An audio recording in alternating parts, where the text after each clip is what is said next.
135 दिनों का ये लंबा सफ़र, जिसमें मैं अकेले ही भारत के 11 राज्यों से गुजरा। इसकी शुरुआत एक दिन अचानक ही हो गई। कुछ भी पता नहीं था कि क्या करना है, कहाँ जाना है, कहाँ नहीं जाना है। सब कुछ बिना किसी खास तैयारी के, बिना किसी रोड मैप के अपने आप होता गया। एक फ़ैसला और मैंने अस्तित्व की हाँ में हाँ मिलाई और इस लंबी यात्रा को पूरा कर लिया। उस समय देश में कोरोना की लहर ख़त्म होने को थी। नवंबर 2020 का समय था। देश के लगभग सभी राज्यों में लॉकडाउन को शिथिल किया जा रहा था, लेकिन लोगों के भीतर एक डर बना हुआ था। इसी बीच मैंने 2 नवंबर को अपनी भारत यात्रा शुरू कर दी। 2 नवंबर 2020 की कड़कड़ाती ठंड में रात के 2 बजे मैं निकल गया इस अंतहीन सफ़र पर, जिसकी शुरुआत तो मैंने कर दी थी, लेकिन वापसी कब होगी इस बारे में मुझे भी नहीं पता था।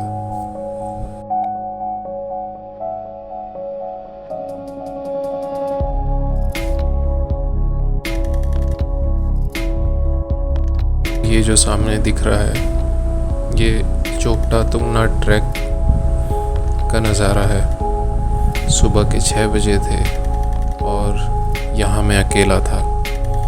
दूर दूर तक कोई भी नहीं था। मैं सुबह 4:30 बजे निकला था और पूरे ट्रैक में मेरे साथ कोई भी नहीं था। और जब मैं ऊपर चढ़ा तो नज़ारा कुछ ऐसा था। चारों ओर बर्फ़ की चोटियाँ और ये सुनहरा सा सूर्योदय।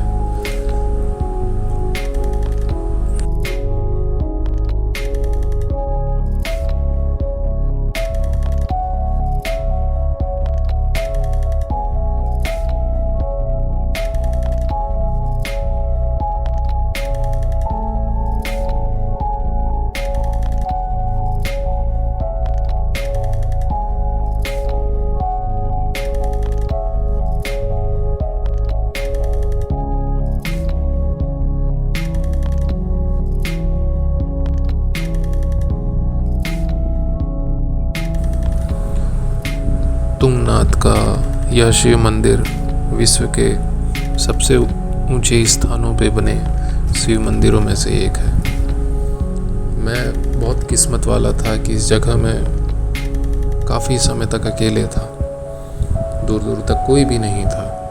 शायद ये लॉकडाउन की वजह से ही संभव हो पाया, नहीं तो अमूमन इस जगह में बहुत भीड़ रहती है। तापमान लगभग 1 डिग्री था। अब तो इतनी ठंड होने लगी थी, चेहरा काला पड़ने लगा था, हाथों की उंगलियां भी फूलने लगी थी। तब तो धूप का इंतज़ार था। और अब मैं यहाँ से आगे निकल गया चंद्रशिला टॉप की ओर। तुंगनाथ मंदिर पहले पड़ता है। यहाँ से लगभग 1 किलोमीटर और आप ऊपर जाते हैं तो ये तुंगनाथ से चंद्रशिला का रास्ता आपको मिलता है। भारत घूमते हुए आज 30 दिन हो चुके थे और मैं इन बर्फीली वादियों में था। हिमालय की चोटियों पर अब तेज़ धूप पड़ने लगी थी। जो सुबह 6 बजे लाल रक्तिम आभा देखने को मिल रही थी, अब वो सफ़ेद हो चुकी थी। सुबह के 7 बज चुके थे और मैं चंद्रशिला की चोटी में था। हिमालय की इन ऊंची चोटियों में अधिकांशतः छोटे छोटे पत्थर रख दिए जाते हैं या लोहे के टुकड़े रख दिए जाते हैं। इसी की पूजा की जाती है। चंद्रशिला टॉप पर बने इस मंदिर की संरचना भी कुछ ऐसी ही है। छोटा सा एक मंदिर बना दिया गया है जहाँ एक छोटी सी मूर्ति रखी है और एक घंटी बांधी गई है।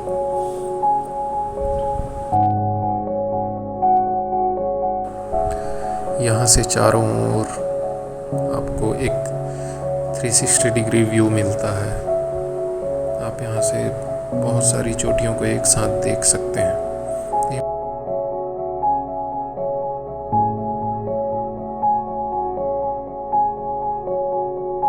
शाम के 6 बज चुके थे और मैं चंद्रशिला ट्रैक कंप्लीट करके अपने होटल में वापस आ चुका था। वहाँ से शाम का नज़ारा सामने कुछ ऐसा दिख रहा था। हिमालय की चोटियों पर सीधे शाम की आखिरी धूप पड़ रही थी और उनका सुनहरा रंग दिखने लगा था।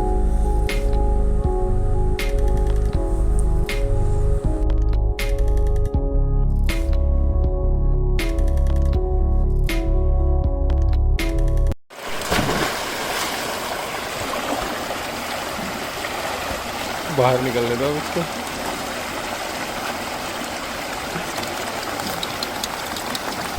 आज भारत भ्रमण का चौथा दिन था और मैं उत्तर प्रदेश के अमरोहा ज़िले में था।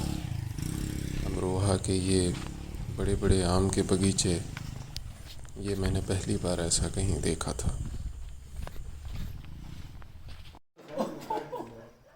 डायरेक्ट जंप लगाइए।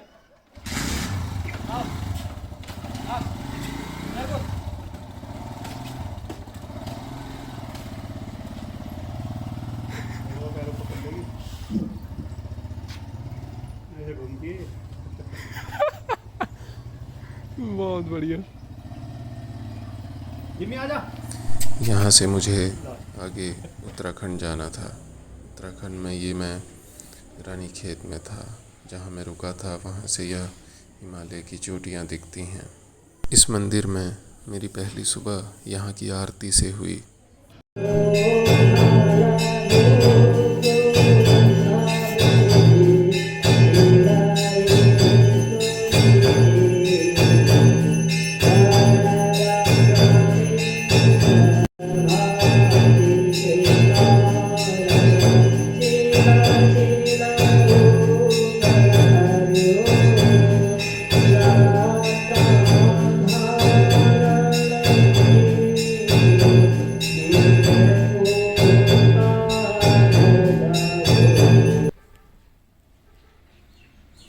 रानीखेत एक छोटा सा हिल स्टेशन है, जिसे अपनी सीढ़ीनुमा खेतों के कारण रानीखेत का नाम दे दिया गया। यहाँ आर्मी का एक छोटा सा कैंटोनमेंट एरिया भी है। देवों की भूमि उत्तराखंड में घूमते हुए आज मैं यहाँ के एक और मंदिर, जिसे धारी देवी मंदिर कहा जाता है, वहाँ पहुँच गया था। So this is Dhari Devi temple in Rudraprayag district.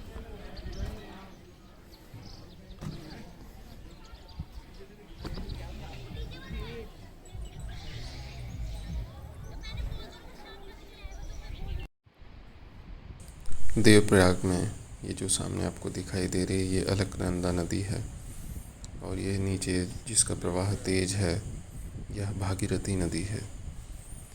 यही दोनों नदियाँ यहाँ से मिलकर आगे गंगा का निर्माण करती हैं।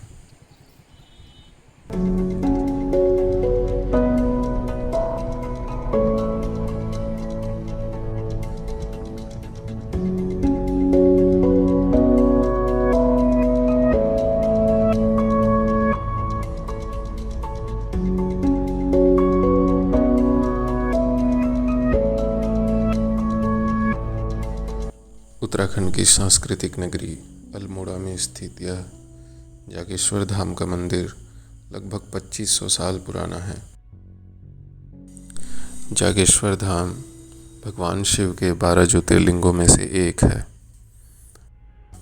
माना जाता है कि शिवलिंग को पूजने की परंपरा यहीं से शुरू हुई थी।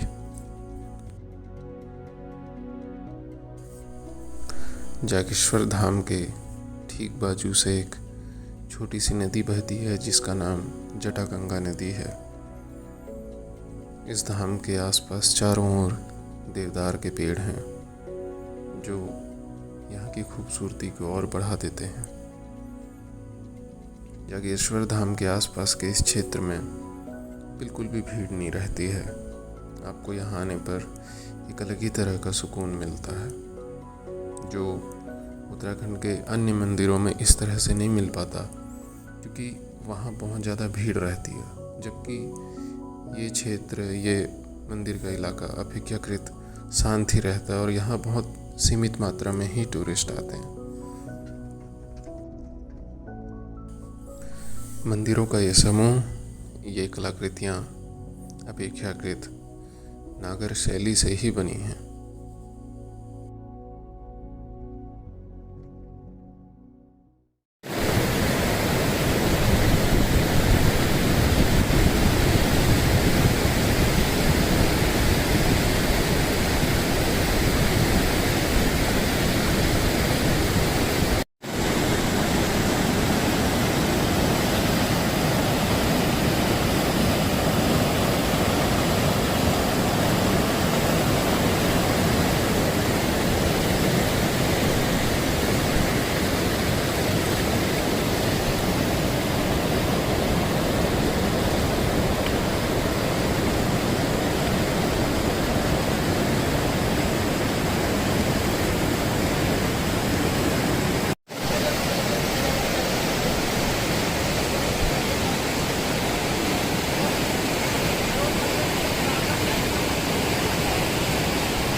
भारत भ्रमण का 38वां दिन था और मैं उत्तरकाशी से हर्षिल होते हुए गंगोत्री जा रहा था।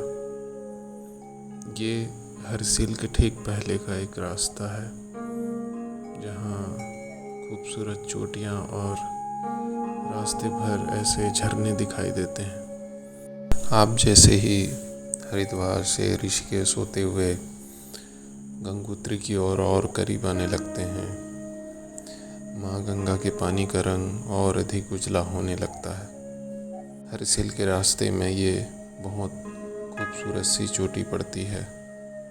हर्षिल घाटी से आगे बढ़ते हुए मैं गंगोत्री धाम पहुंच चुका था। यहाँ भी मैं अकेला था, कोई भी नहीं था, लेकिन गंगोत्री धाम के कपाट बंद थे और उसका भी एक कारण है। होता यह है कि चूँकि ठंड के महीने में यहाँ खूब बर्फ़ पड़ती है, इसलिए संभव नहीं होता कि दर्शन किया जा सके या पूजा पाठ की जा सके। इसलिए माँ गंगा को यहाँ से विस्थापित कर शीतकाल में मुखबा मंदिर ले जाया जाता है, जो यहाँ से 15-20 किलोमीटर की दूरी में है।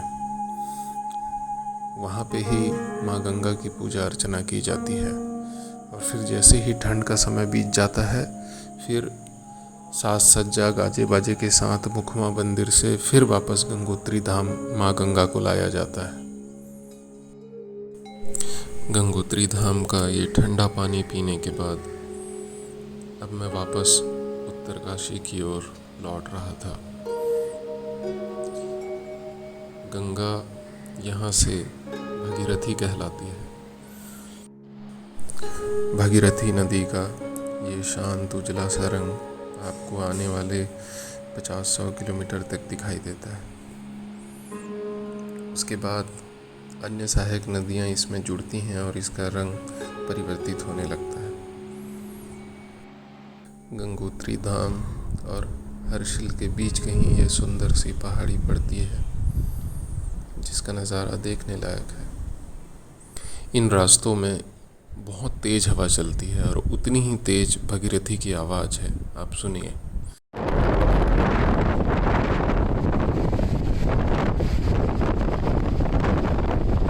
भारत की और किसी भी नदी का ऐसा रंग आपको कहीं देखने को नहीं मिलेगा।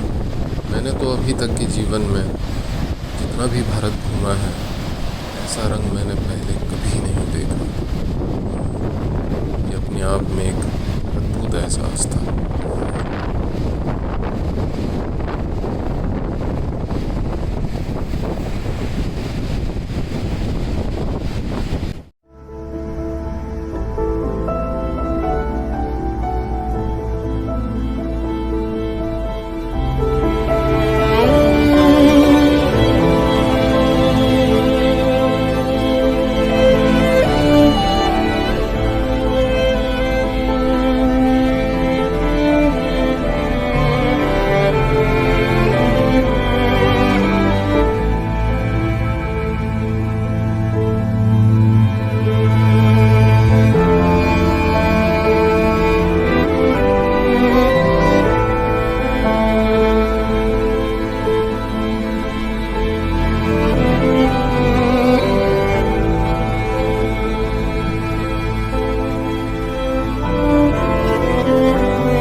नवंबर 2020 आज भारत भ्रमण का 11वां दिन था और मैं मुनस्यारी पहुंचने वाला था।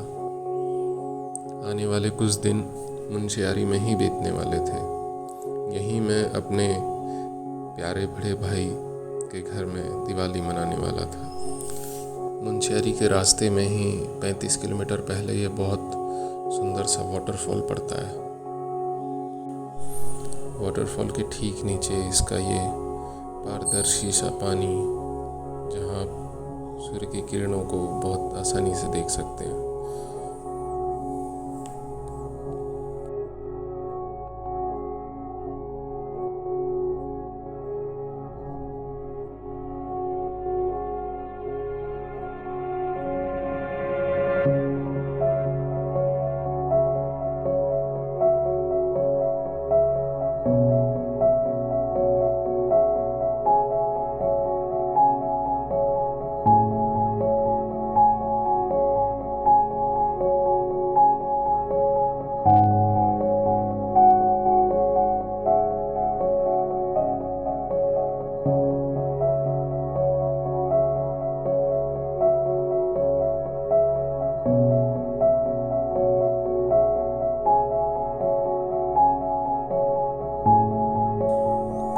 मुनस्यारी जाते हुए रास्ते में ऐसे अनगिनत छोटे छोटे वाटरफॉल आपको मिलते हैं।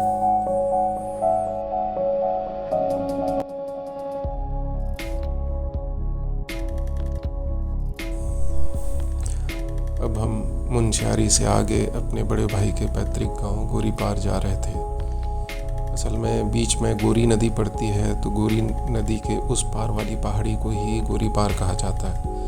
तो हम गोरी पार पहुंच चुके थे और पहाड़ी की खड़ी चढ़ाई में मेरी स्पोर्ट्स बाइक की बहुत अच्छी परीक्षा हो रही थी, जैसा कि आप वीडियो में देख सकते हैं।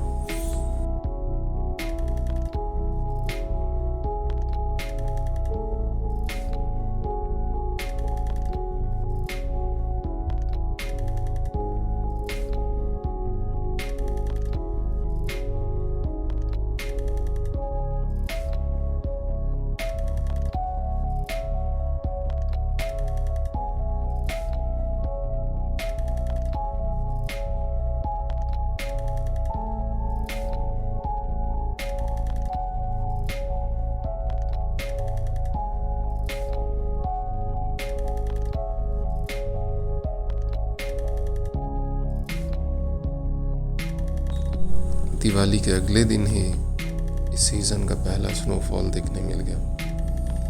रात को हुए स्नोफॉल की वजह से ठंड थोड़ी बढ़ने लगी थी। दिवाली मनाकर हम वापस मुनस्यारी लौट चुके थे। मुनस्यारी के ठीक सामने ये पंचाचूली की चोटियाँ दिखाई देती है और सुबह की यह सबसे पहली धूप इसकी सबसे पहली और सबसे बड़ी चोटी पर ही पड़ती है।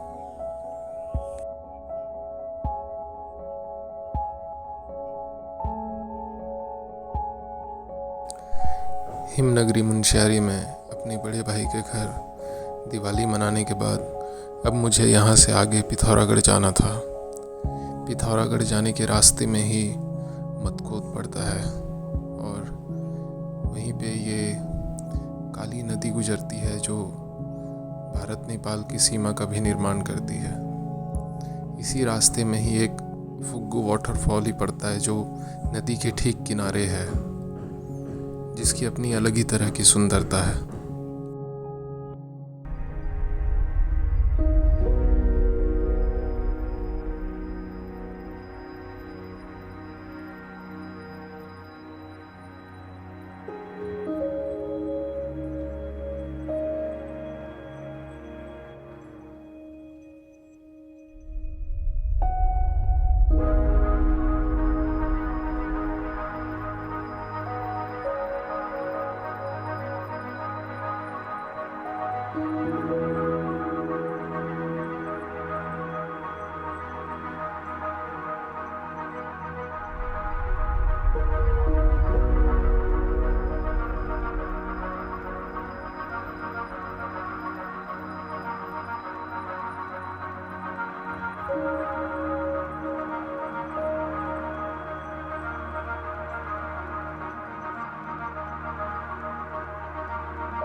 आज भारत भ्रमण का 40वां दिन था और मैं ऋषिकेश में था। ऋषिकेश में शायद ही कभी इतनी कम भीड़ होगी जितनी कम मैंने देखी। जो लक्ष्मण झूला और राम झूला हमेशा खचाखच भरा होता है, वो भी खाली था। वहाँ भी एक अलग ही तरह का सुकून था। लॉकडाउन के बाद से भीड़ वैसी नहीं थी, क्योंकि ठीक लॉकडाउन लगा हुआ था तो लोग डर के मारे बहुत अधिक घूम नहीं रहे थे। मेरी खुशकिस्मती थी कि मैंने ऋषिकेश को उसके अपने शांत स्वरूप में देखा। नहीं तो सामान्य दिनों में यहाँ बहुत ज़्यादा भीड़ रहती है, क्योंकि यह मैदानी क्षेत्रों से बहुत अधिक नज़दीक है।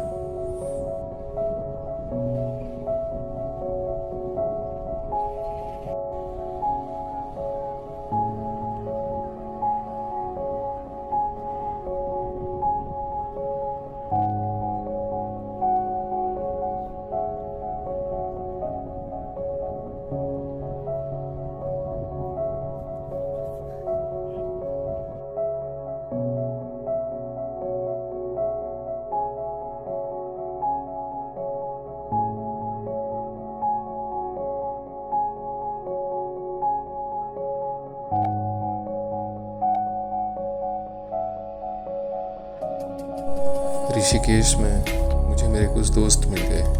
ये वही दोस्त थे जो भारत घूमते हुए ही बन गए थे। इन्हीं दोस्तों के साथ मैंने रिवर राफ्टिंग की।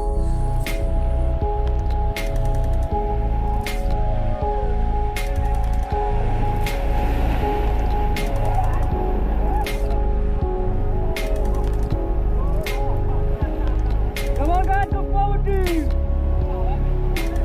Go forward.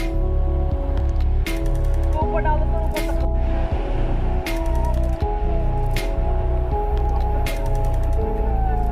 Come on, guys, go forward, forward.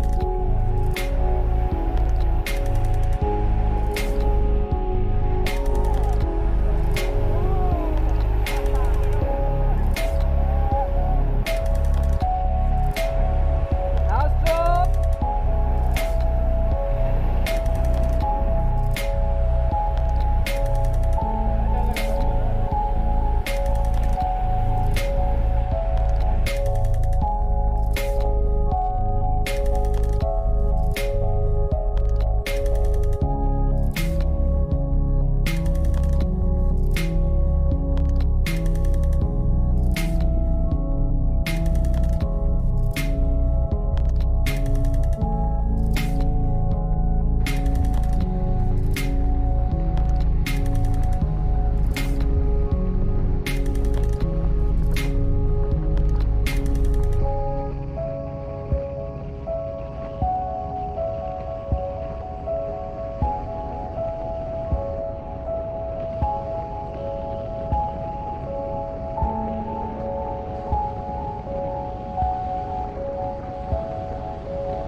लोगों के हुजूम और तमाम भीड़ भाड़ के बावजूद भी योग नगरी कहे जाने वाले ऋषिकेश का अपना एक अलग सुकून है।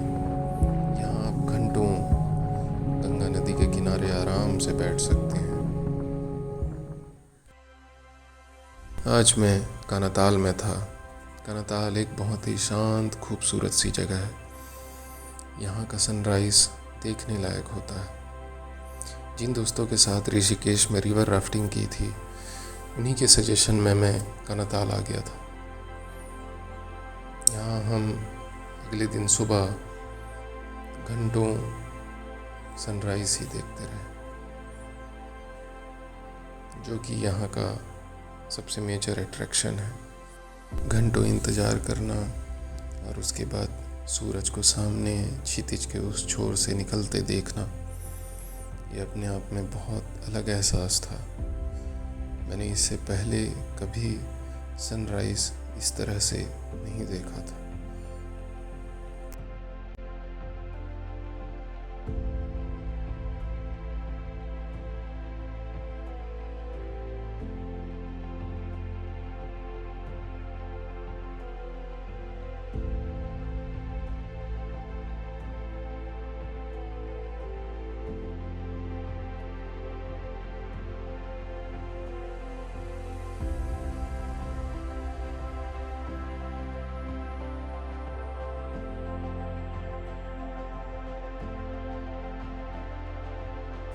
कानाताल में ही एक छोटी सी पहाड़ी पर सुरकंडा देवी का मंदिर पड़ता है, जहाँ ठीक ठाक भीड़ रहती है।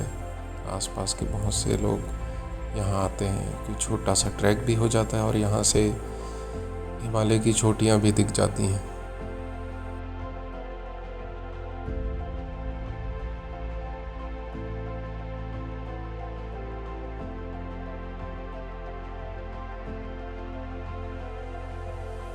अब यहाँ से कानाताल से विदा लेने का वक्त आ गया था।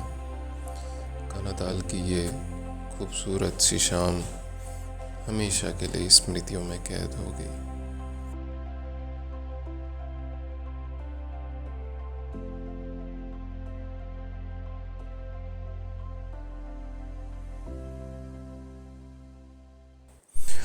आज मैं हिमाचल प्रदेश के बनी खेत नामक जगह में था, जहाँ से हमें खज्जियर भी जाना था। साथ में पंजाब का मेरा एक दोस्त अमनदीप भी था। बनीखेत से खच्चर के रास्ते ये काला टॉप नाम की एक सेंचुरी पड़ती है जो वाइल्ड लाइफ फोटोग्राफर्स के लिए किसी जन्नत से कम नहीं है।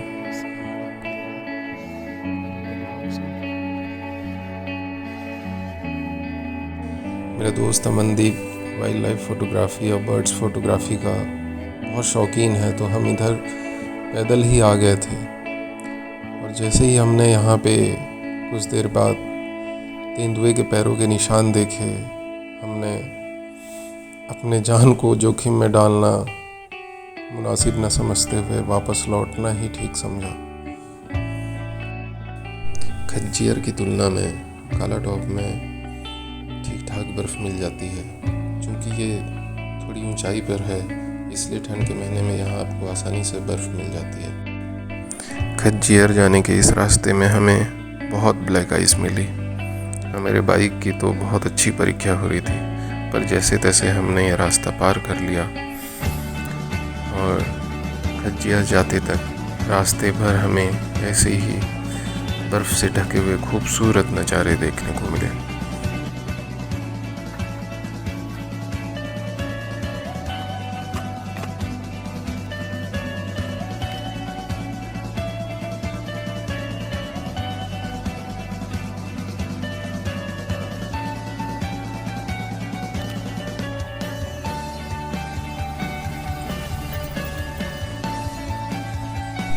इन सपाट विस्तृत मैदानों, जिन्हें पहाड़ों में बुग्याल कहा जाता है, इसकी वजह से खच्चर को मिनी स्विट्ज़रलैंड की उपमा भी दी जाती है, जो कि अपने आप में हास्यास्पद है।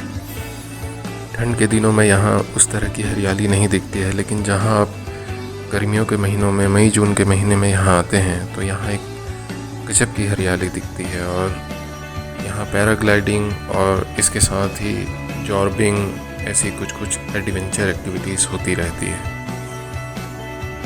हम भी यह सब बस बैठ के देख रहे थे, लेकिन करने की इच्छा नहीं हुई, क्योंकि जो पैराग्लाइडिंग करा रहे थे उसका फ़्लाइट टाइम बहुत ही कम था।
खच्चर में ही एक जगह पानी जमा हुआ था, जहाँ उसके ऊपर बर्फ़ की एक पतली चादर थी, जिसे अपने हाथों से निकालना हमने अपना ज़रूरी दायित्व समझ लिया।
आज मैं हिमाचल प्रदेश के कुल्लू में था।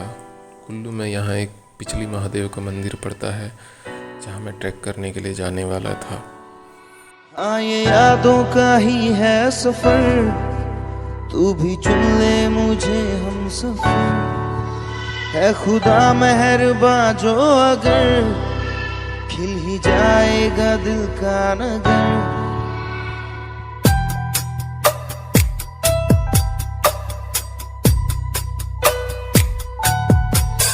हाँ ये यादों का ही है सफर, तू भी चुन ले मुझे हम सफर। है खुदा मेहरबान जो अगर खिल ही जाएगा दिल का नगर। हाँ मैं क्या जानूं बातें दिल की, दिल ही जाने। रातें बीती तन्हा जाने, कैसे बीती दिल ही जाने। तू कैसे माने जो मेरा दिल ही ना माने। झूठे हैं तेरे बहाने, दिल को दिल से दे मिल जाने। हाँ मैं क्या जानूं बातें दिल की, दिल ही जाने। रातें बीती तन्हा जाने, कैसे बीती दिल ही जाने। तू कैसे माने जो मेरा दिल ही ना माने। झूठे हैं तेरे बहाने, दिल को दिल से दे मिल जाने।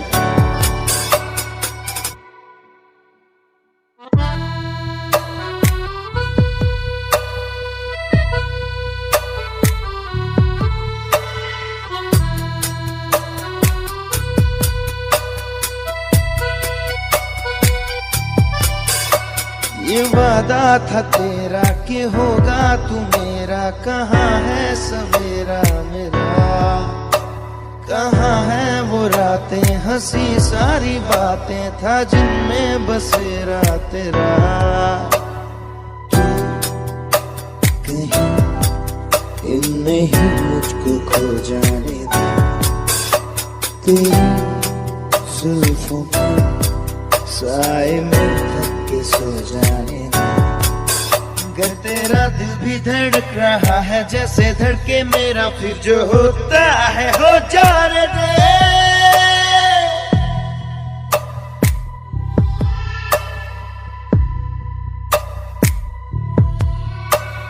यादें ही तो है वो वादे, दिल को दिल से है जो बांधे। तय है ये सफर तेरा मेरा, दिल से आगे कैसे भागे। तोड़े कैसे कच्चे धागे, अब मुझे तू ही यहाँ बता।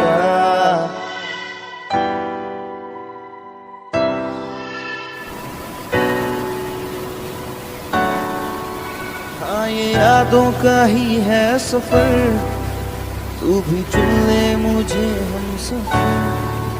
है खुदा मेहरबान जो अगर खिल ही जाएगा दिल का नगर।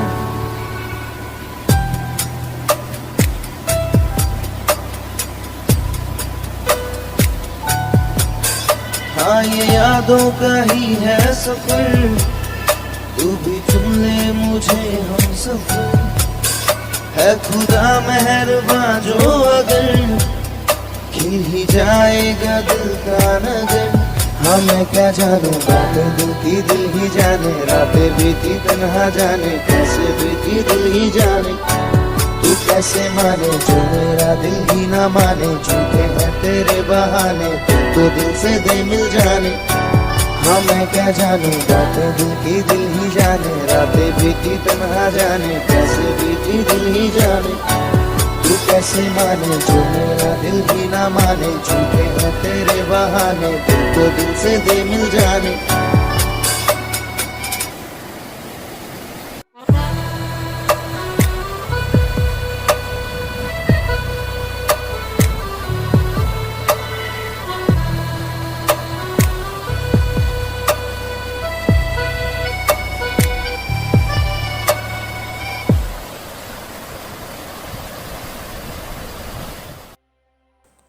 आज मैं मसूरी में था।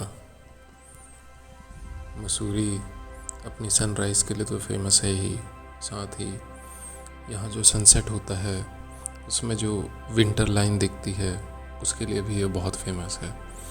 दुनिया में ऐसी विंटर लाइन बहुत कम जगह ही दिखती है, जिसमें स्विट्ज़रलैंड एक जगह है, दूसरी जगह मसूरी है और एक दो और गिनी चुनी जगह हैं।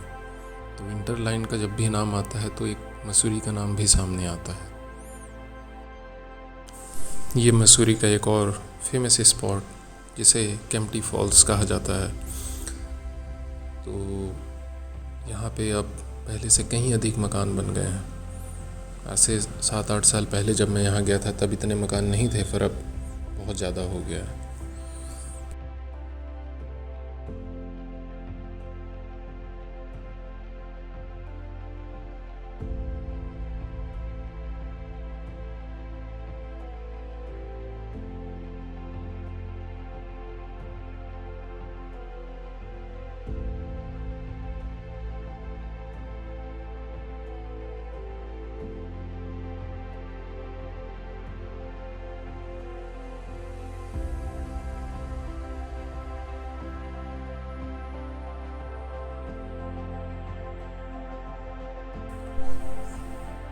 मसूरी से 30 किलोमीटर आगे धनौल्टी नाम का एक छोटा सा खूबसूरत हिल स्टेशन है। धनौल्टी में आज मौसम खुला हुआ था और हिमालय की चोटियाँ यहाँ से बहुत साफ दिखाई दे रही थी। इन्हें खुली आंखों से देखा जा सकता था।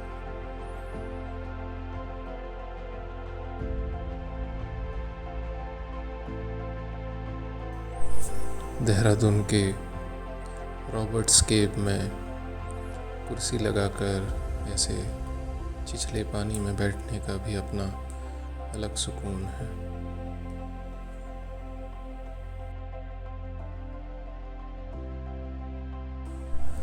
और ये लाल रक्तिंग आभा ओढ़े हुए मसूरी का वर्ल्ड फेमस विंटरलाइन।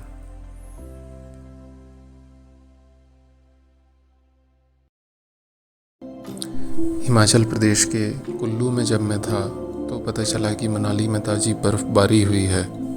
बर्फ़बारी देखे वैसे भी काफ़ी लंबा समय हो चुका था और जब मैं मनाली पहुंचा तो किस्मत से वहाँ 2 अच्छे दोस्तों की सोहबत मिल गई, जिसकी वजह से मनाली का सफ़र और खूबसूरत हो गया।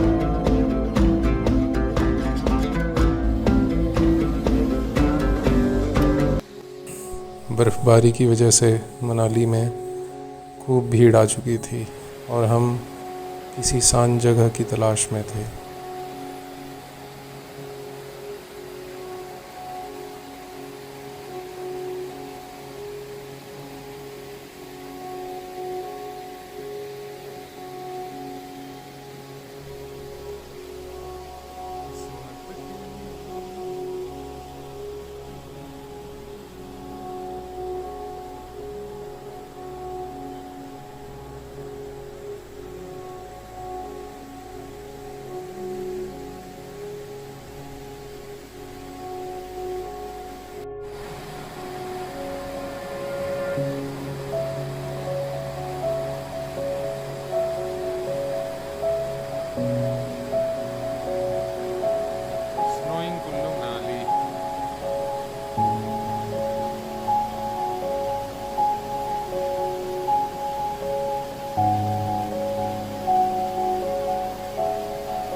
मनाली पूरी तरह बर्फ़ की चादर से लिपटा हुआ था।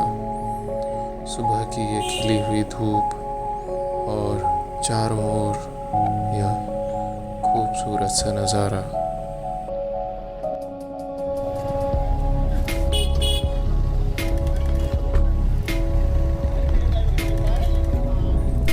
अब हम मनाली से सोलांग घाटी जा रहे थे, जहाँ रास्ते भर हमको भीड़ मिली। जब सोलांग घाटी पहुँचे तो लोगों का एक विशाल हुजूम हमारे सामने था। यार सब वापस ही जा रहे हैं, मज़ा ही नहीं आ रहा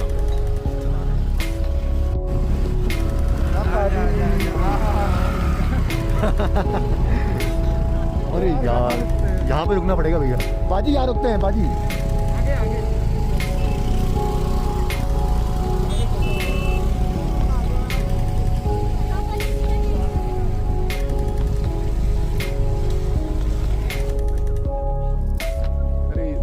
यहीं से तो आए ना हम लोग अभी नीचे।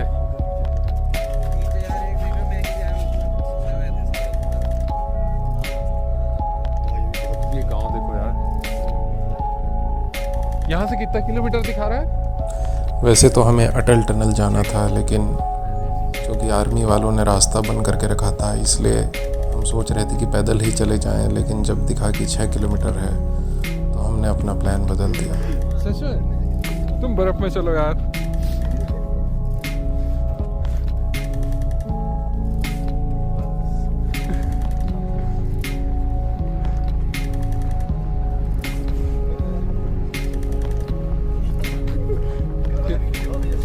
कौन सा दिखाओ दिखाओ।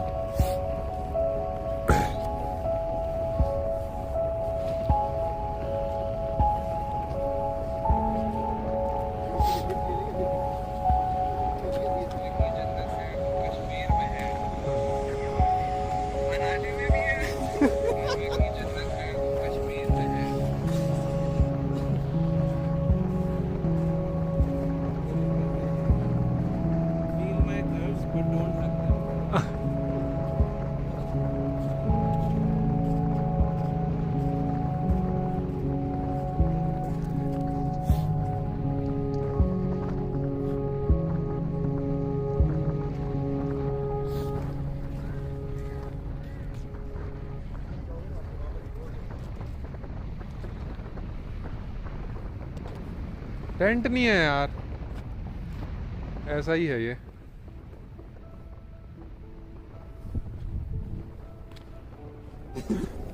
ये भी सही है। टिकटॉक इफेक्ट आके देख देख के ना भाई, कल आप टिकटॉक करते हैं।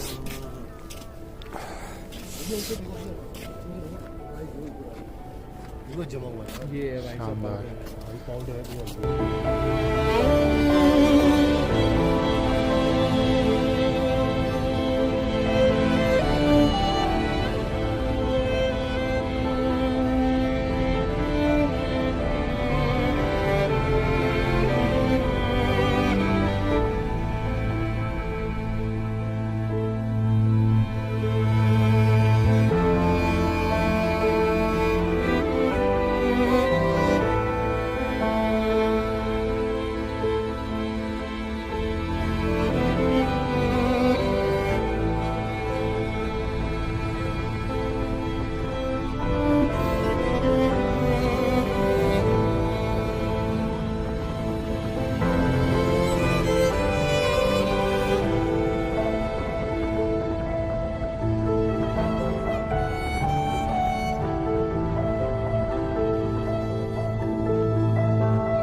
हम 3 90s किड तो मनाली में गलती से एक होटल में मिल गए थे।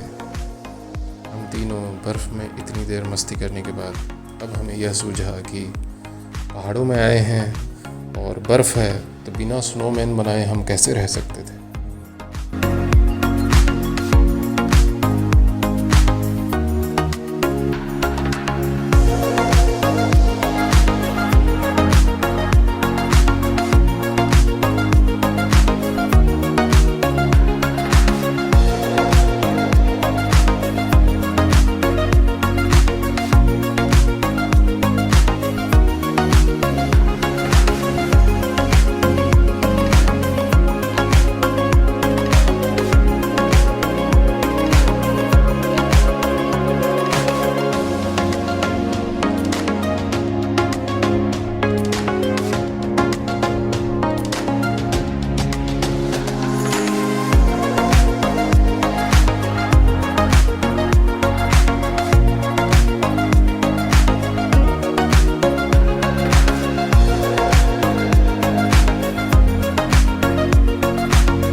मनाली में हम पैराग्लाइडिंग नहीं कर पाए थे, तो अपनी उसी भूख को शांत करने के लिए हम पीर बिलिंग जा रहे थे। वीडियो बन रही है तो बना ही लेते हैं, इसमें गाने बंद हो जा रहे हैं बस।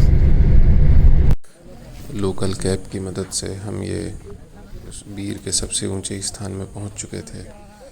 यहाँ तो पैराग्लाइडर्स का पूरा हुजूम लगा हुआ था।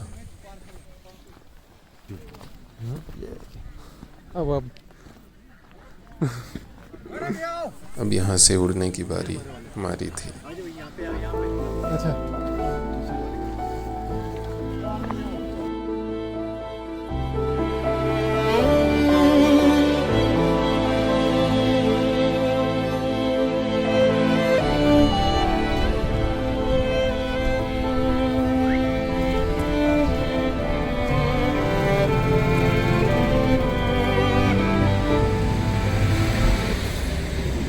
पुराने साल की आखिरी सुबह बहुत सही रही, क्यों?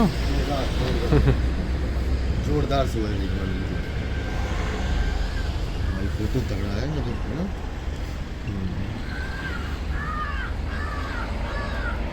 समर्थन मूल्य उसको कानूनी रूप देना है, ना मौखिक चलेगा ना लिखित चलेगा, उसको एक कानूनी रूप देना है। इतनी आपकी मांग है, चाहे मीडिया हो या जो भी है।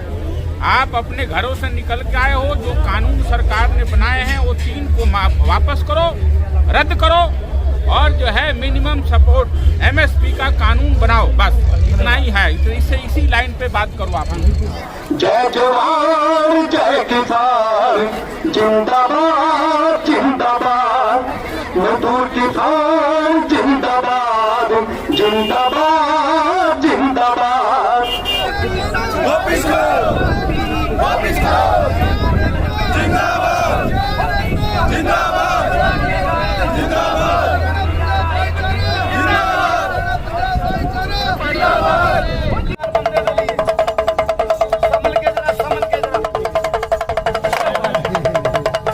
बाबा जैनू तैनू पैसा दिता ਉਹਦੇ ਬੱਚਿਆਂ ਦਾ ਭਲਾ। तो नारा अगर आप लगाएं तो वही असली नारा है आज देश की जरूरत के मुताबिक। जय जवान जय किसान, जय जवान जय किसान, जय जवान जय किसान, जय जवान जय किसान।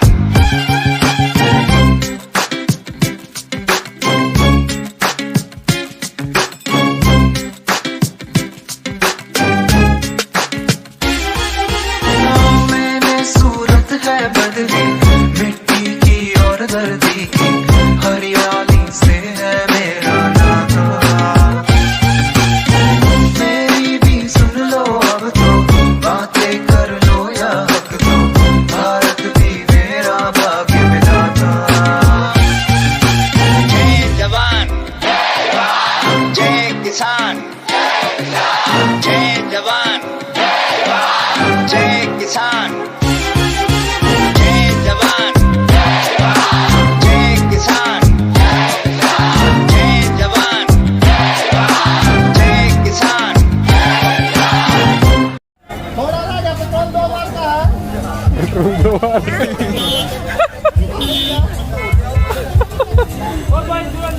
गड्डी आ गई भाई, गड्डी कानून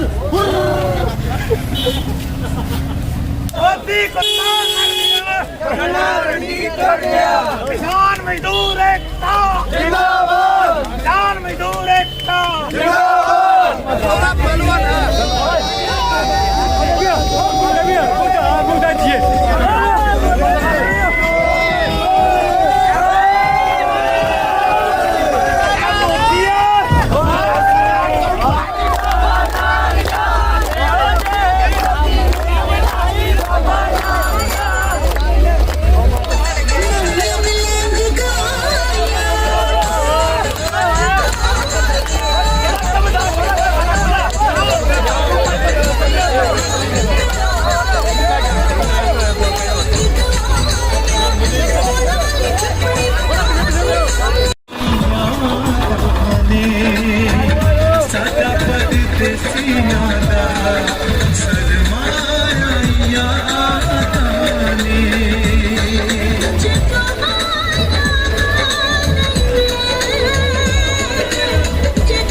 घूमते हुए 100 दिन पूरे हो चुके थे और आज मैं आगरा ताजमहल में था। ताजमहल में जैसे ही आप एंट्री लेते हैं, आपको शुरुआत में ही तस्वीरों के माध्यम से ताजमहल का पूरा इतिहास दिखाई देता है, जिसमें ताजमहल के शुरू से बनने की कहानी है। आगरा आने का एक दूसरा कारण ये भी था कि यहाँ जिस कंपनी की बाइक में चला रहा था, वो कंपनी वाले मेरा वेलकम करने वाले थे, तो उनके पास भी मिलने जाना था। मुख्य द्वार से एंट्री लेने के बाद जब ये ताजमहल के इस पूरे परिसर में आप अंदर आते हैं, तो यहाँ ये गुंबदनुमा ये लाल रंग का ये स्ट्रक्चर आपको दिखाई देता है। इसी गुंबद से अंदर आने के बाद इधर आपको ताजमहल का नज़ारा दिखाई देता है। ताजमहल भारत के ऐसे पुरातात्विक स्थलों में से एक है जिसकी कमाई सबसे ज़्यादा है। हर दिन लगभग 15 से 20 हज़ार लोग ताजमहल को देखने आते हैं।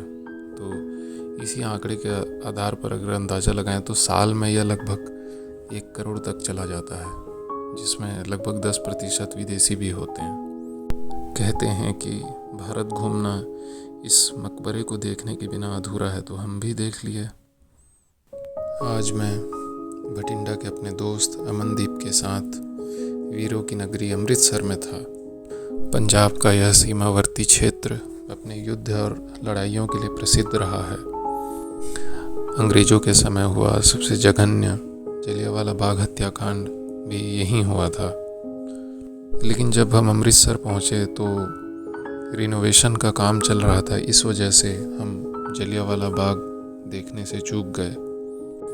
इसके बाद हम हरमंदिर साहिब गुरुद्वारे में शाम को माथा टेकने चले गए। इस गुरुद्वारे की नींव गुरु रामदास ने सन 1577 में रखी थी।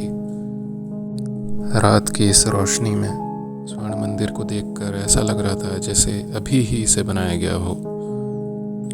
अमृतसर के इसी स्वर्ण मंदिर में सेवा भाव की जीती जागती मिसाल दुनिया की सबसे बड़ी रसोई है, जहां हर दिन लाखों लोगों को खाना खिलाया जाता है। स्वर्ण मंदिर के इस सुनहरे चमकते रंग को आकार देने के लिए लगभग 500 किलो सोने का इस्तेमाल हुआ है। स्वर्ण मंदिर का दीदार करने के लिए हर साल अनेकों धर्मों के लोग लाखों की संख्या में यहाँ पहुँचते हैं। और सबसे बड़ी दिलचस्प बात यह है कि इस गुरुद्वारे की नींव एक सूफी संत ने रखी थी। आज मैं राजस्थान की राजधानी जयपुर में था। जैसा कि सभी जानते हैं कि जयपुर को गुलाबी शहर भी कहा जाता है, लेकिन जब मैं जयपुर पहुंचा तो मुझे समझ नहीं आया कि असल में गुलाबी रंग कैसा दिखता है। क्योंकि गुलाबी शहर का ये जो रंग मेरे सामने था, ये कुछ एक मटमेले जैसा या संतरे रंग जैसा दिख रहा था। खैर, नवंबर की ठंड में मैं भारत घूमने निकला था और आज भारत घूमते हुए 70 दिन से अधिक हो चुके थे। और अब मैं जयपुर में था तो यहाँ ठंड नहीं लग रही थी। अब जो है थोड़ी सी अब गर्मी बढ़ने लगी थी। वैसे भी जयपुर का तापमान थोड़ा सा गर्म ही रहता है, इस वजह से भी अब ठंडे कपड़ों की ज़रूरत महसूस नहीं हो रही थी। जयपुर में मेरा स्टे बहुत लंबा नहीं था। यहाँ बस मैं एक ही दिन रुका और यहाँ आसपास के कुछ किले देखे और उसके बाद मैं आगे निकल गया। आज मैं सिक्कर ज़िले के नीम का थाना तहसील में था, जहाँ एक गणेश्वर कुंड नाम की जगह है। वहाँ मैं अपने प्यारे दोस्त विजयन और उसके भाइयों के साथ गया था।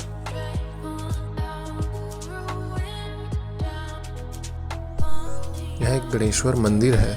मंदिर के अंदर ही यह एक छोटा सा कुंड है, जहाँ ये बच्चे मस्ती से नहा रहे थे।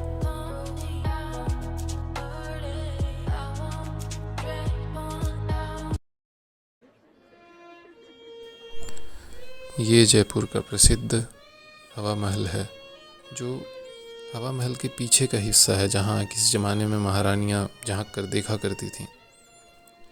अब इसके बाद मैं आमेर के किले में पहुँच चुका था। क्योंकि जयपुर में एक ही दिन था तो एक ही दिन में मैंने 2-3 किले देखे, उसके बाद आगे निकल गया। आमेर का यह किला स्थापत्य कला के बेजोड़ नमूनों में से एक है।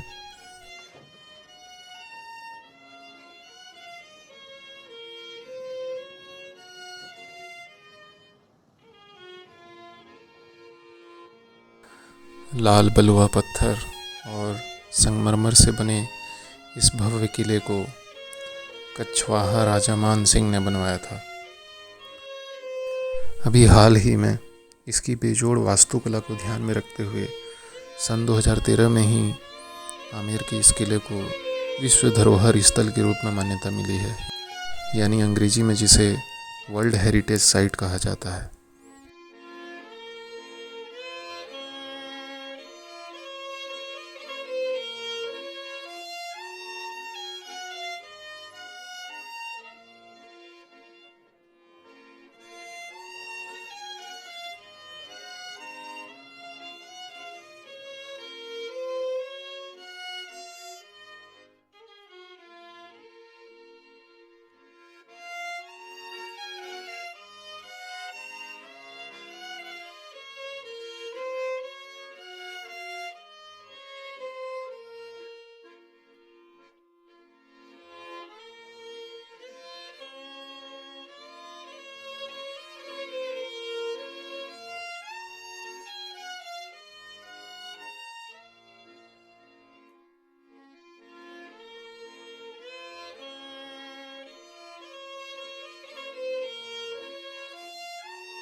आमेर के इस किले में आज भी आपको राजा महाराजाओं के समय का एहसास देने के लिए पुरानी विंटेज गाड़ियां चलाई जाती हैं, जो ऊपर किले तक आपको लेकर जाती हैं।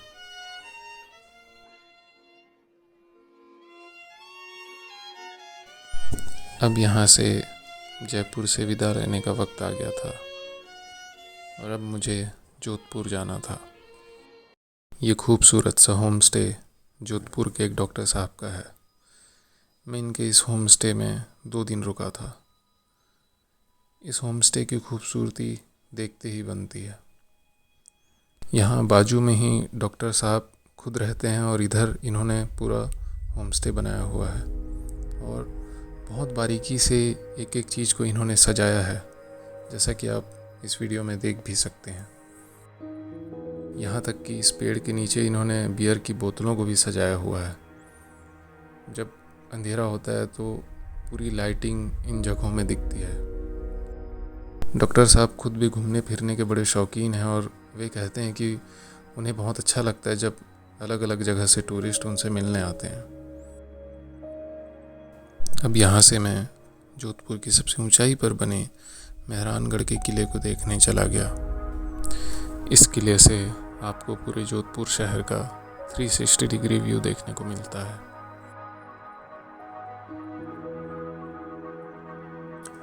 मेहरानगढ़ के इस किले के ठीक पास में एक और मकबरा है जिसका नाम जसवंत थाड़ा है।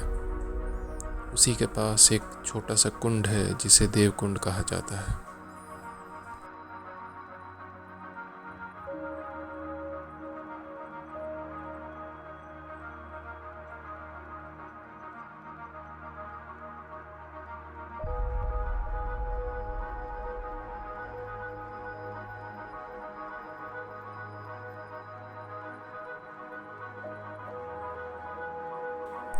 जसवंत थाड़ा चूँकि एक मकबरा है और यहाँ 2 लोगों की कब्र भी है। चूँकि यह पूरी तरह से संगमरमर से बना हुआ है, इसलिए इसे मारवाड़ का ताजमहल भी कहा जाता है। जोधपुर का यह पूरा क्षेत्र, साथ ही जालौर, नागौर, बाड़मेर और पाली, ये सारे ज़िले मारवाड़ के अंतर्गत आते हैं, जिसे प्राचीन काल में मरुदेश भी कहा जाता था।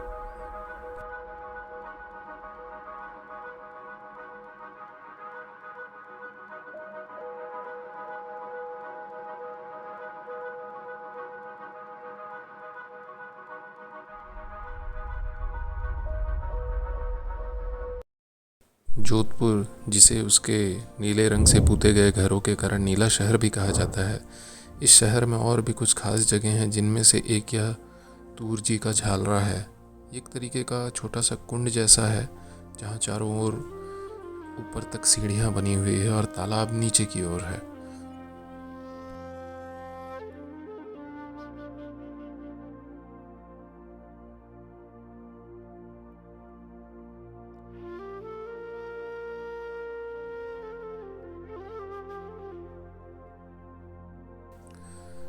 यह छोटा सा कुंड, जिसका नाम तूर जी का झालरा है, इसे देखने के बाद अब बारी थी मेहरानगढ़ के किले की। यह मेहरानगढ़ के किले का भव्य मुख्य दरवाज़ा है।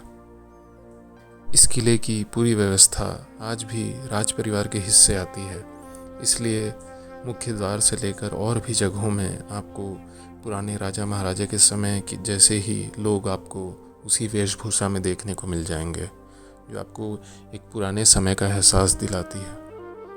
मैंने अभी तक की इस पूरी भारत यात्रा में जितने भी अलग अलग किले और पुराने पुरातात्विक स्थल देखे, उन सभी जगहों में मेहरानगढ़ का किला सबसे ऊपर ही रहेगा। इसकी खूबसूरती मन मोह लेने वाली थी। एक एक जगह, एक एक नक्काशी, खिड़कियां, दरवाजे, सब कुछ ऐसा लग रहा था कि उसी समय काल में आपको पीछे ले जा रहा हो। इस किले की वर्तमान स्थिति को देखकर यही महसूस हो रहा था कि इस किले का रखरखाव बहुत अच्छे ढंग से किया जा रहा है। मेहरानगढ़ के इस किले के नामकरण के पीछे की कहानी भी दिलचस्प है। असल में मेहरान का अर्थ सूर्य होता है। वैसे जोधपुर को अपने नीले रंग से पुते हुए घरों के कारण ब्लू सिटी तो कहते ही हैं, साथ ही सन सिटी यानी सूर्य नगरी भी कहा जाता है, क्योंकि इस शहर में साल भर धूप पड़ती है। मेहरानगढ़ का यह किला देश के सबसे ऊंचाई में बने किलों में से एक है, जिसमें बाहर आने के लिए कुल 7 गेट बने हुए हैं। इस किले की छत पर आज भी पुराने समय के तोप रखे हुए हैं, जिनका इस्तेमाल पहले आक्रमणकारियों से बचने के लिए किया जाता था।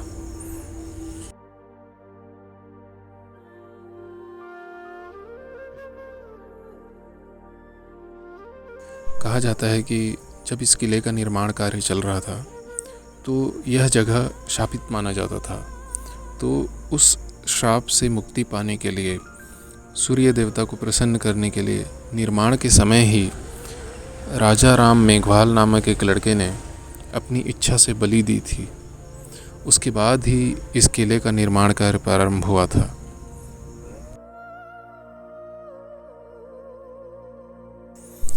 इस किले की वास्तुकला की बात ही कुछ ऐसी है कि आप देखकर ही मुग्ध हो जाएंगे। और वैसे भी हो भी क्यों ना, क्योंकि इस किले की वास्तुकला 500 वर्षों के विकास अवधि से गुजरी है। और यह आपको इस किले को आज की स्थिति में देखकर ही समझ में आ जाता है।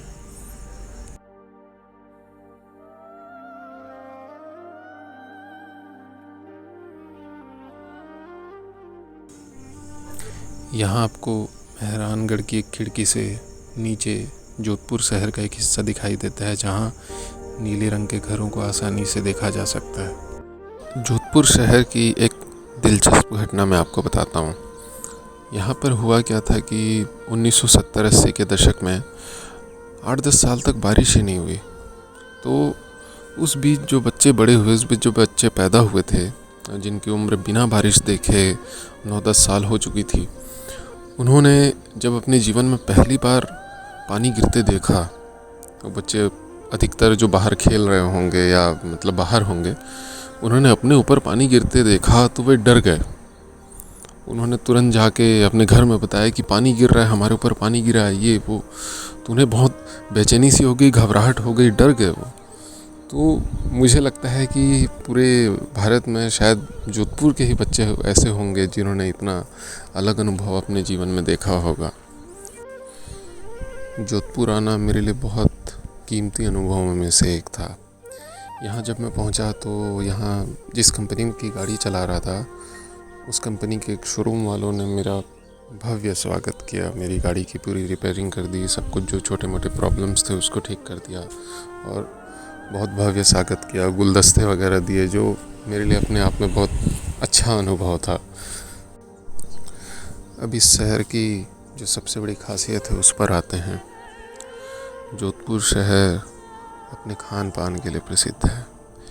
यहाँ आपको इतनी वैरायटी मिलेगी कि आप गिनते गिनते थक जाएंगे। चाहे वो सुबह के नाश्ते से लेकर शाम का नाश्ता हो या दोपहर का खाने से लेकर रात के खाने की बात हो, यहाँ आपको इतनी वैरायटी मिलती है। यहाँ गुलाब जामुन तक की सब्जियाँ बनती हैं, यहाँ मिर्ची के वड़े बनते हैं, मतलब इतना कुछ है कि शायद ऐसे एक बार में बताना मुश्किल है। तो जब भी आप जोधपुर आएँ तो आपको यहाँ के खान पान को तो ज़रूर एक्सप्लोर करना चाहिए। लगभग 1.5 घंटे का समय मेहरानगढ़ के इस किले में बिताने के बाद अब मैं वापस यहाँ से लौट रहा था। अब मुझे यहाँ से जैसलमेर की ओर जाना था।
Pakistan border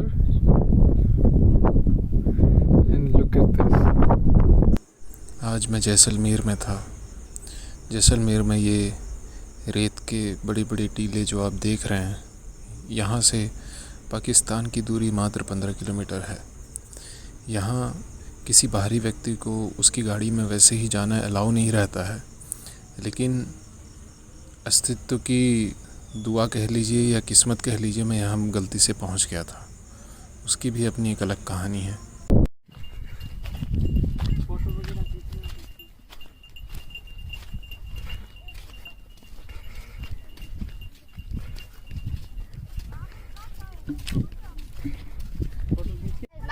बैठन तो दे पहले में के बैठ और नानी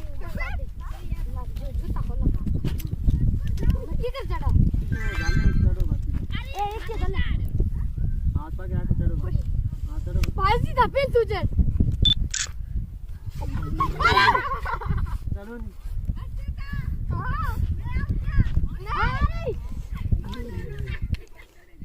जाने की गाड़ी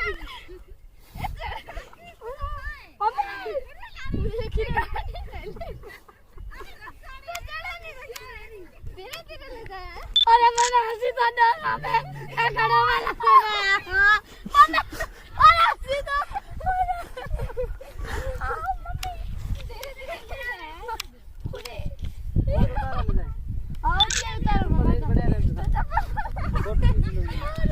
खींच लिया।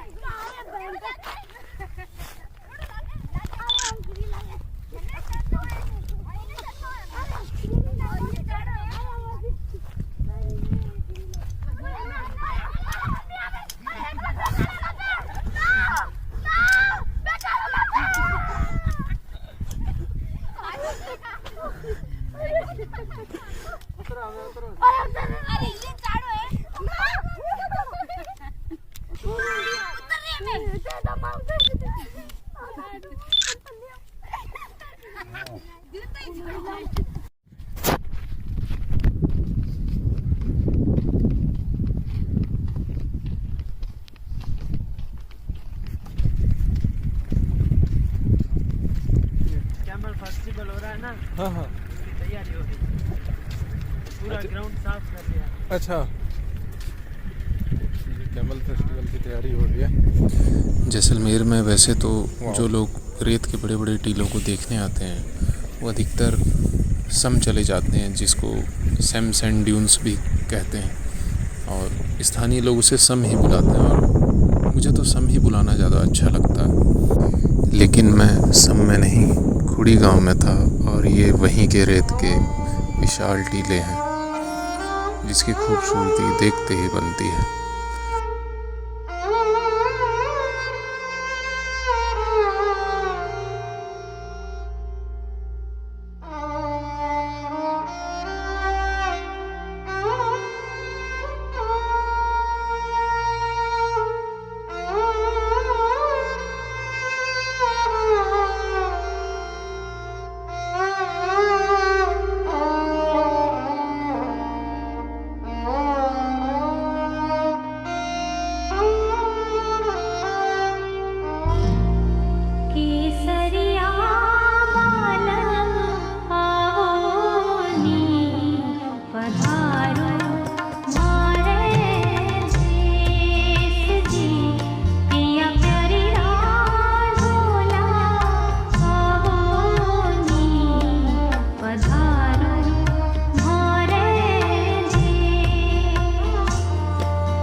अपनी सोने की जगह।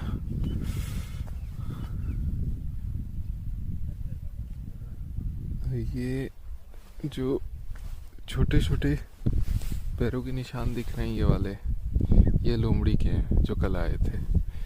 ये वाले मेरे पैरों के हैं, ये लोमड़ी के हैं, ये छोटे वाले।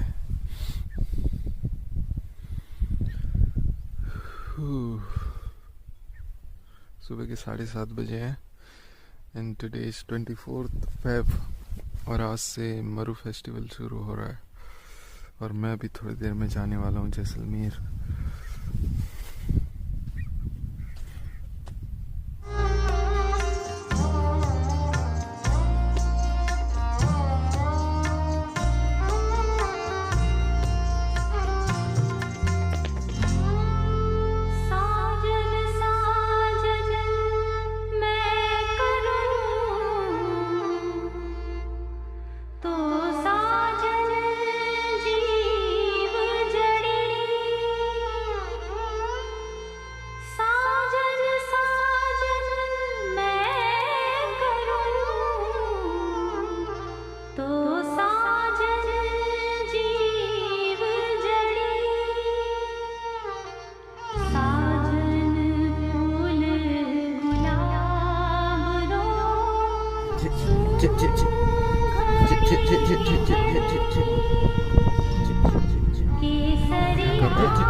खड़े हो जा।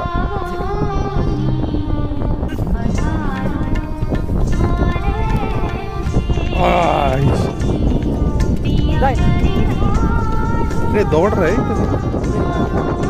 धीरे ले।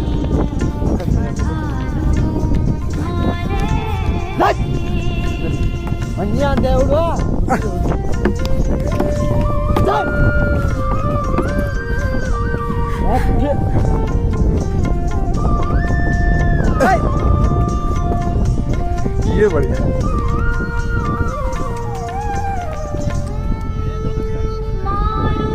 अब मोड़ेंगे क्या? आगे आगे ले लो।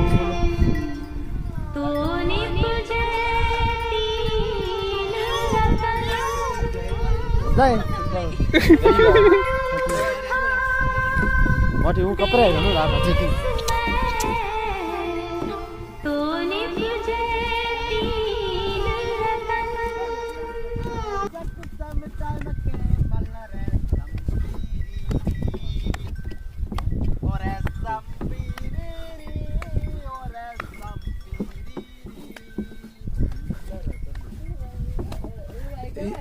ये कोई सॉन्ग है क्या? हाँ, कैमल सफारी सॉन्ग। अच्छा, wow.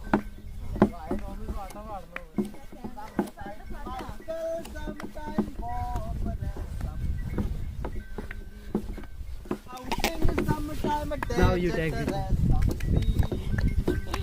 You know, you only one. We are three, so we first. Okay. बाद में बाड़े में आप। उदय, रे।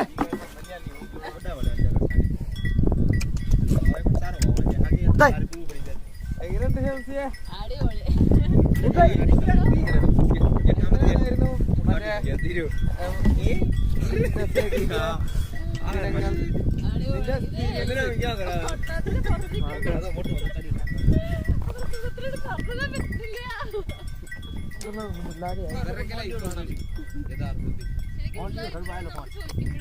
भाई तुम भी आ रहे हो?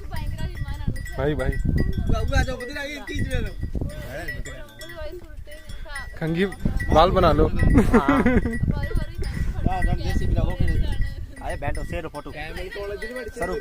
वीडियो बंद। आप भी बता दो यार अपना नाम। मेरा नाम देवी सिंह है। Okay. Camel driver starting before 12 years. 12 My years. camel is Michael Jackson, Bob Marley, Johnny Hallyday. Wow.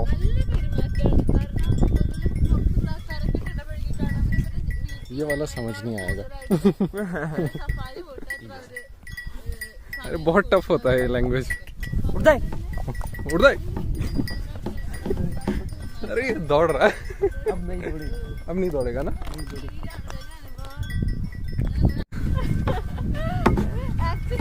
या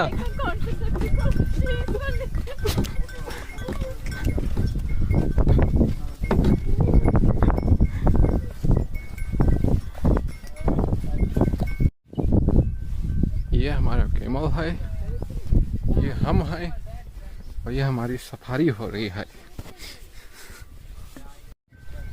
Then Punjab, Delhi, then here. Next we moving to Gujarat maybe. Most probably to Maharashtra and Karnataka. Then Kerala. और मैं खुड़ी गांव में रेत के टीले में एक दिन रुककर वापस जैसलमेर आ चुका था।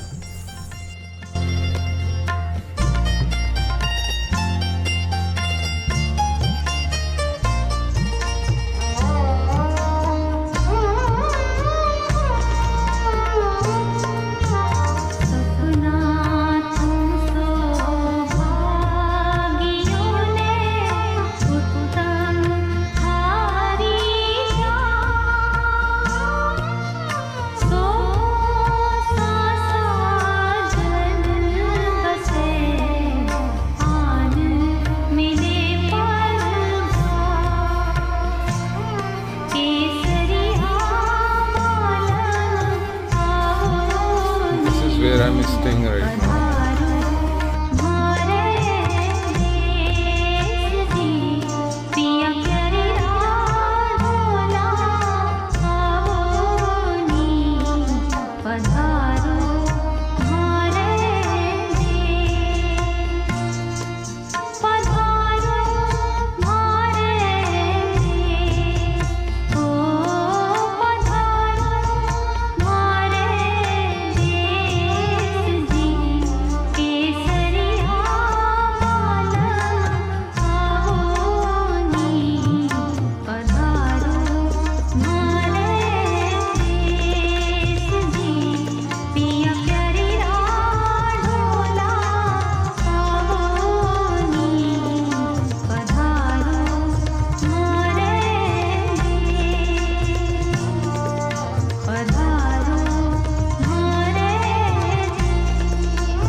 जैसलमेर में पूरे एक सप्ताह बिताने के बाद अब मैं उदयपुर पहुंच चुका था।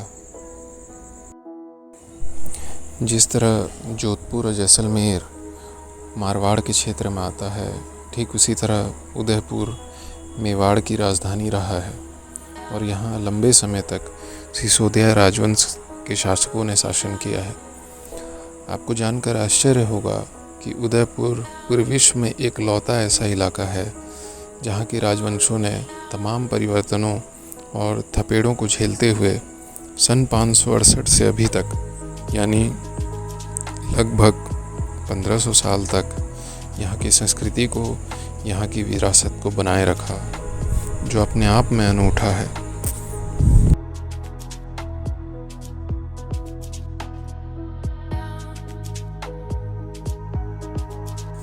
भारत का वेनिस कहे जाने वाले इस शहर का भी अपना अलग ही सौंदर्य है, जो चारों ओर झीलों के किनारे ही बसा हुआ है।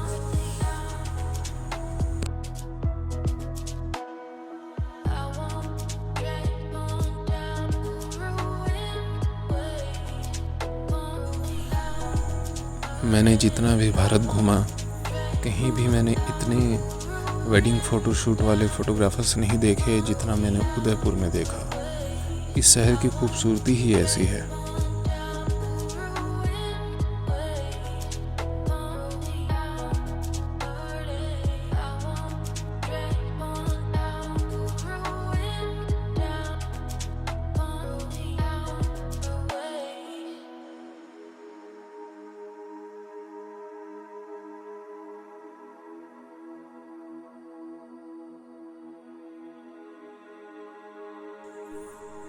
उदयपुर में ही ऊंचाई पर बना एक करणी माता का मंदिर है, जहां से आपको पूरे उदयपुर शहर का 360 डिग्री व्यू देखने को मिलता है।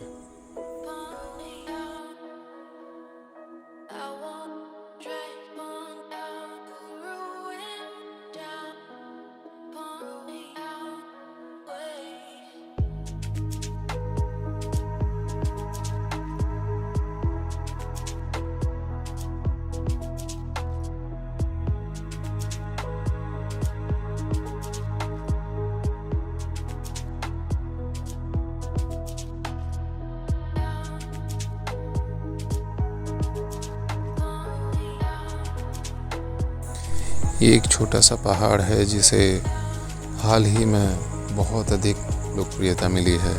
इसका नाम बाहुबली हिल्स है और इस झील का नाम बड़ी लेक है। बड़ी लेक और बाहुबली हिल्स की लोकप्रियता का अंदाज़ा यहाँ खड़े युवाओं के हुजूम से ही लगाया जा सकता है।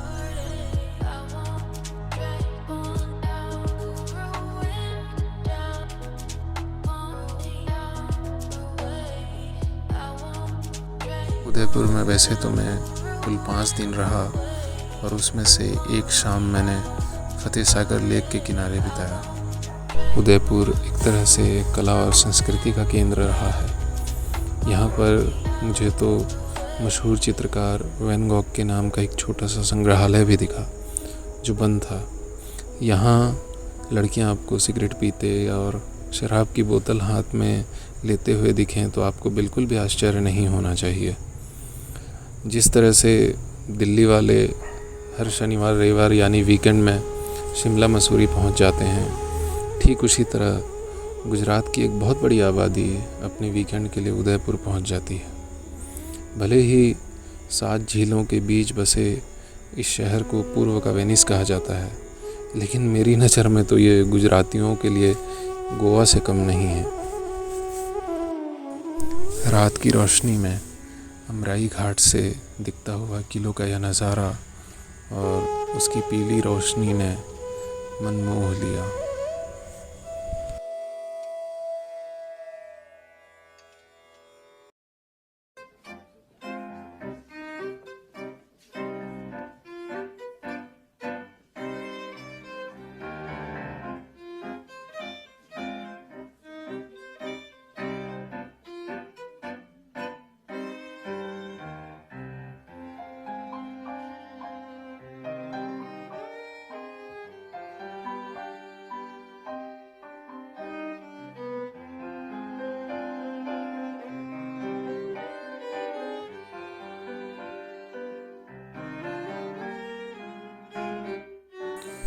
उदयपुर में मैं जितने भी दिन रहा, एक दिन मैंने फतेह सागर लेक के किनारे बिताई और एक दिन मैं बाहुबली हिल चला गया।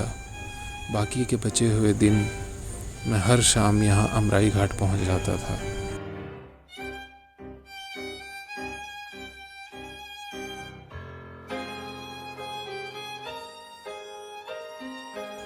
इस घाट के किनारे बैठना अपने आप में एक अलग ही सुकून था, जिसे शायद शब्दों में बयां करना मुश्किल है।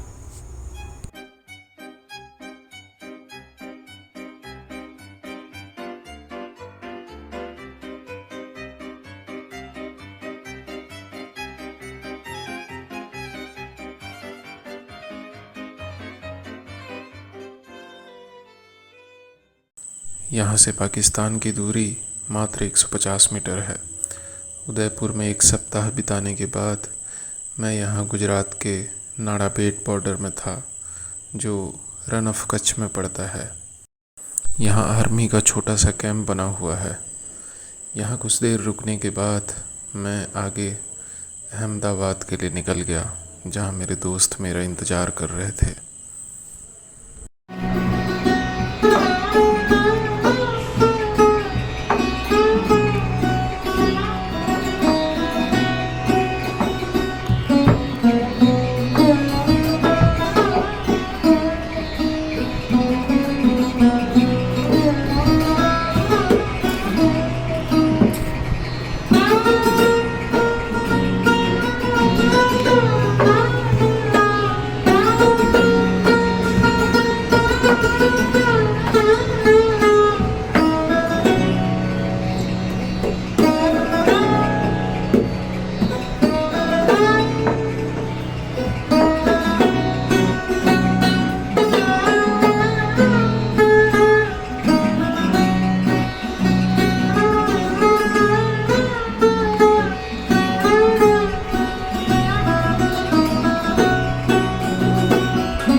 Leave me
मध्य प्रदेश के विदिशा जिले में बना यह सांची का स्तूप 3री शताब्दी में बना था। सबसे पहले इसका निर्माण ईंटों से किया गया था, फिर बाद में कुछ आक्रमण की वजह से फिर से इसका निर्माण पत्थरों से किया गया। सांची के इस स्तूप को सबसे पुरानी शैल कलाकृतियों में से एक माना जाता है।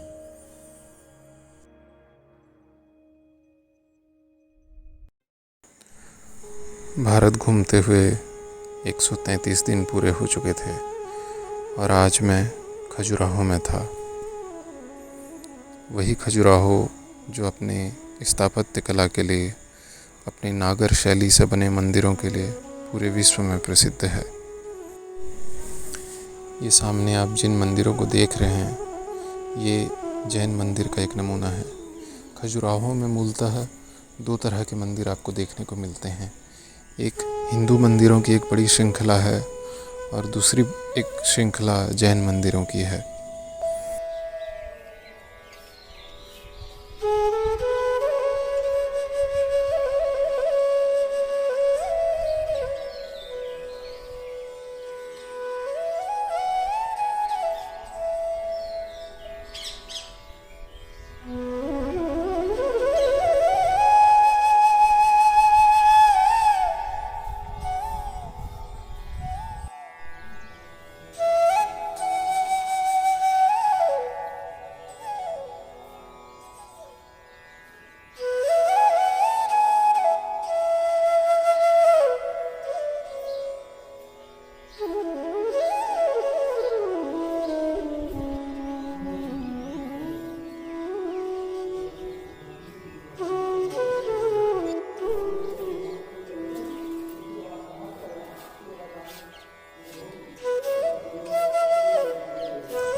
खजुराहो के इन जैन मंदिरों का दर्शन करने के बाद मैं यहाँ से केन सेंचुरी चला गया।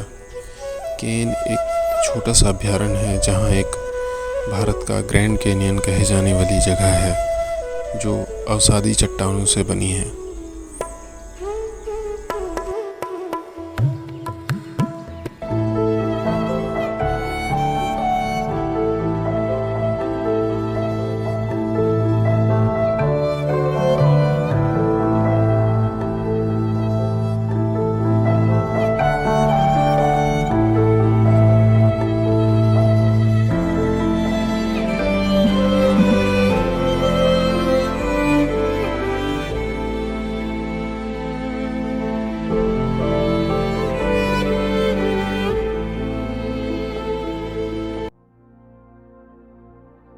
यही वो जगह है जिसे ग्रैंड कैनियन कहा जाता है। असल में यह सकरी घाटी जैसी जगह है जहाँ वर्ष भर पानी रहता है और यह अवसादी चट्टानों से बना हुआ है। अपनी इस संरचना के कारण ही इसे शायद ग्रैंड कैनियन का नाम दे दिया गया होगा।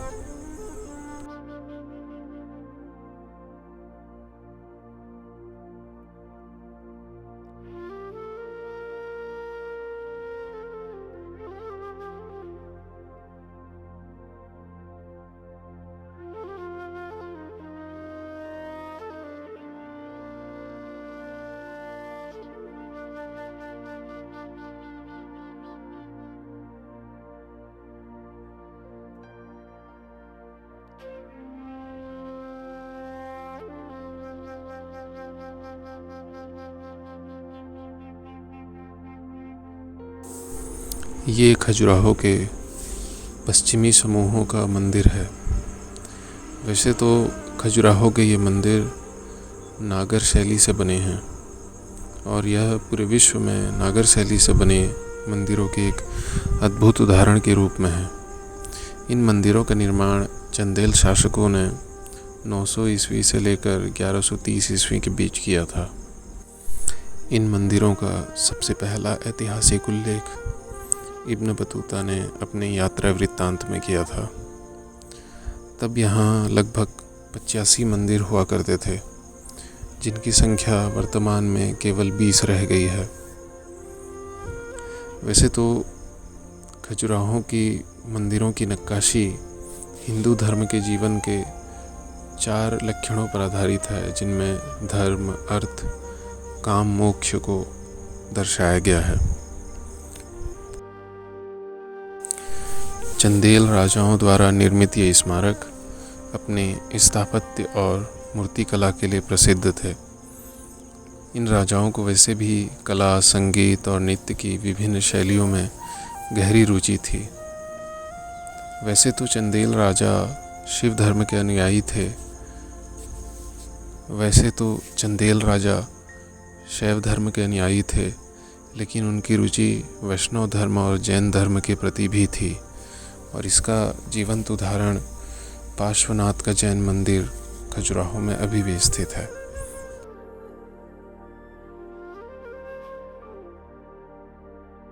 खजुराहो के यह मंदिर लंबे समय से अपनी नग्न मूर्तियों के लिए बहस का विषय बनते रहे हैं, लेकिन इन नग्न मूर्तियों के पीछे इस एक तथ्य को बहुत कम ही सामने लाया जाता है कि जो नग्न मूर्तियों का प्रतिशत है वह बहुत ही कम है।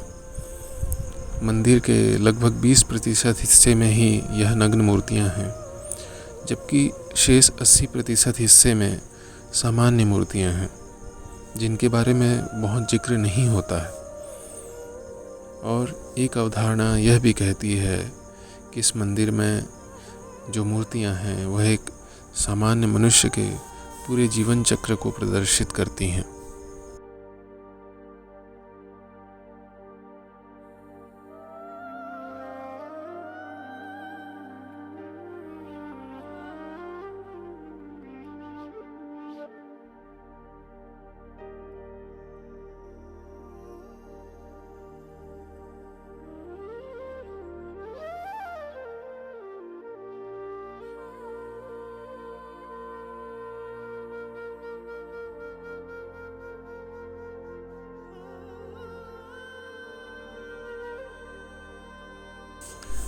खजुराहो के इन मंदिरों का निर्माण लगभग 200 वर्षों तक अनेक शासकों के समय में लगातार होता रहा और बहुत से मंदिर बनाए गए। इन मंदिरों की वास्तुकला बेजोड़ है, जिसे आज भी बड़ी संख्या में विदेशी पर्यटक देखने आते हैं। खजुराहो में एक एयरपोर्ट भी है और यहाँ तक पहुँचने के लिए रेल की भी सुविधा है।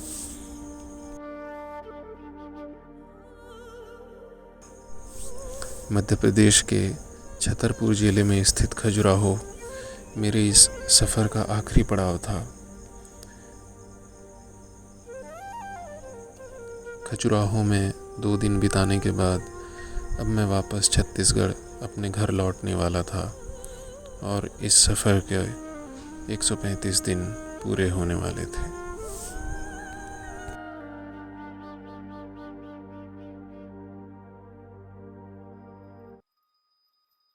135 दिनों का यह लंबा सफ़र कैसे गुजरा पता ही नहीं चला। सब कुछ अपने आप होता गया। शायद अस्तित्व की शक्ति मेरे साथ थी। उसके होने के एहसास को मैं हर पल महसूस कर सकता था, खासकर तब और जब 2 बार सड़क पर चलते हुए मैंने मौत को एकदम करीब से देखा। इस पूरे सफ़र में न तो कोई अनहोनी हुई, न ही इतने 1000 किलोमीटर गाड़ी चलाने के दौरान कोई ख़ास समस्या आई। मैं इसे ईश्वर की नेमत ही मानता हूँ। इस लंबे सफ़र में बहुत ही बेहतरीन लोग मुझे मिले। कई ऐसे लोग थे जिनसे पहली बार मिला। इन्हीं के साथ बने रिश्ते ही जीवन की असली कमाई है। अंत में यही कि मेरे लिए भारत सिर्फ इसके भूगोल और इतिहास में नहीं, बल्कि यहाँ के लोगों में बसता है।